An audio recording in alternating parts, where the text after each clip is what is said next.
साथियों, आप सभी लोगों का हमारे इस चैनल पर स्वागत है।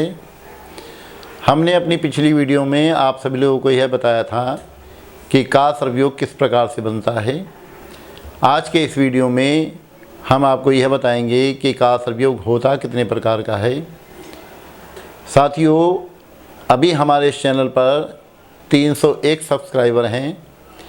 1000 सब्सक्राइबर पूरे होने पर हम लाइव सेशन शुरू करेंगे, जिसमें कोई भी व्यक्ति ऑनलाइन अपनी कुंडली को बता करके अपने प्रश्नों का उत्तर हमसे प्राप्त कर पाएंगे। इसलिए अधिक से अधिक संख्या में इस वीडियो को लाइक करते हुए अपने अन्य मित्रों के साथ शेयर करें, ताकि हमारे सब्सक्राइबरों की संख्या जितनी जल्दी 1000 हो जाएगी, उतनी ही जल्दी हम लाइव सेशन प्रारंभ कर पाएंगे। तो आइए इस वीडियो को प्रारंभ करते हैं। हमारे ज्योतिष शास्त्र में राशि चक्र के अनुसार 12 राशियां बताई गई हैं, जिनको हम क्रमशः मेष, वृष, मिथुन, कर्क, सिंह, कन्या, तुला, वृश्चिक, धनु, मकर, कुंभ और मीन इन नामों से पुकारते हैं। इसी प्रकार से प्रत्येक व्यक्ति की जन्म कुंडली में 12 भाव होते हैं, जिनको हम पहले स्थान को तनु स्थान कहते हैं, दूसरे स्थान को धन स्थान कहते हैं, तीसरे स्थान को सहज या पराक्रम भाव के नाम से पुकारते हैं, चौथा स्थान माता का होता है, पांचवा स्थान विद्या और संतान का, छठा स्थान शत्रु और रोग का स्थान कहलाता है, सातवां स्थान पत्नी और व्यापार का, आठवां आयु का, नवां स्थान धर्म का और 10वां स्थान कर्म क्षेत्र कहलाता है। इसी प्रकार से 11वां स्थान लाभ का और 12वां स्थान व्यय स्थान कहलाता है। अब यदि किसी व्यक्ति की जन्म पत्रिका में पहले स्थान में राहु हो और सप्तम भाव में केतु हो, राहु और केतु के एक तरफ या बाईं तरफ हो या दाईं तरफ हो, सभी ग्रह एक स्थान पर हो जाते हैं, तो ऐसी स्थिति को हम का सर्पयोग कहते हैं।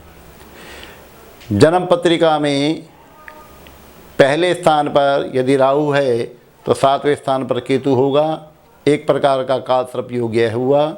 यदि दूसरे स्थान में राहु है तो 8वें स्थान में केतु होगा। इसी प्रकार से तीसरे स्थान में राहु होने पर 9वें स्थान में केतु होगा, चौथे स्थान में राहु होने पर 10वें स्थान में केतु होगा, 5वें स्थान में राहु होने पर 11वें स्थान में केतु होगा, छठे स्थान में राहु के होने पर 12वें स्थान में केतु होगा।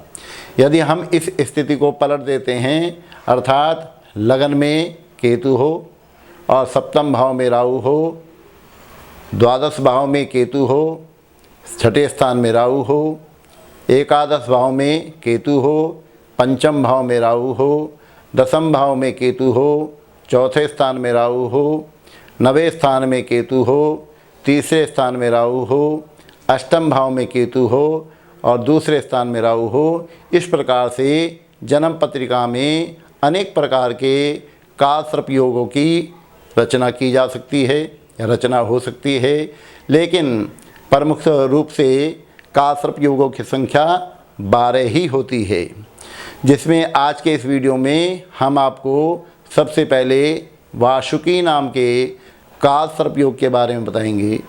यदि किसी व्यक्ति की जन्म पत्रिका में तीसरे स्थान में राहु है और 9वें स्थान में केतु है और अन्य सभी ग्रह चौथे, 5वें, छठे, 7वें और 8वें स्थान में बैठे हुए हों, तो इस योग वाले व्यक्ति के जन्म पत्रिका में वासुकी नाम का काल सर्पयोग बनता है। इस योग वाला व्यक्ति अधिकांशतः परिश्रमी ही देखा गया है, संयमी होता है, उद्योगी होता है, परंतु जीवन में संघर्ष बहुत अधिक करना पड़ता है। अपने कष्टों का बखान ये किसी से नहीं करता, अपने कष्टों को ये स्वयं ही वहन करता रहता है। सत्य का आचरण करता है, झूठ बोलने वाले व्यक्तियों से सख्त नफरत होती है। पारिवारिक जीवन में किसी का सहयोग इनको प्राप्त नहीं होता, भाइयों से भी कोई सहयोग नहीं मिलता है, परंतु इसके बावजूद भी ये व्यक्ति जीवन में अनेक प्रकार के बड़े से बड़ा कार्य बड़ी सहजता से कर लेते हैं। घर की अपेक्षा बाहरी व्यक्तियों का सहयोग इनको अधिक प्राप्त होता है। भाग्य समय समय पर इनको धोखा देता रहता है, इसी वजह से स्वभाव में चिड़चिड़ापन भी आ जाता है। इस योग वाले व्यक्तियों के जीवन में विचित्र प्रकार की घटनाएं अक्सर घटती रहती हैं। गृहस्थ जीवन भी अधिक सुखमय नहीं कहा जा सकता। नौकरी में, कार्य व्यवसाय में भी बाधाएं आती रहती हैं, उन्नति प्रभावित होती रहती है। यदि इस योग वाला कोई व्यक्ति विदेश में रहता है तो विदेश में भी इसको अनेक प्रकार के कष्टों का सामना करना पड़ सकता है।